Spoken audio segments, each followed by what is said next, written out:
Казахстане ценят уникальность каждого этноса, проживающего на территории страны. Что означает День единства народа Казахстана, когда и как его отмечают? Роль одного из самых любимых праздников мая закреплена в законах Республики Казахстан и постановлениях правительства.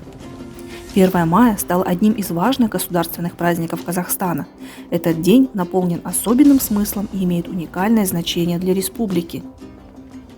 Почему 1 мая называют Днем единства? Одним из главных приоритетов внутренней политики страны стало сохранение межрелигиозного и межнационального единства народа Республики Казахстан. Этот день объединяет людей более чем 150 национальностей, которые живут на территории страны, и подчеркивает важность свободного и уважительного общения между людьми, невзирая на разность культур, языка и традиций.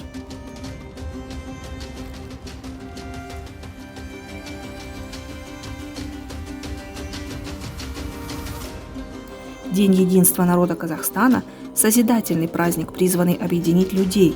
Уважение и толерантность к любой нации и народности позволяет Казахстану сохранять статус дружественного и современного государства.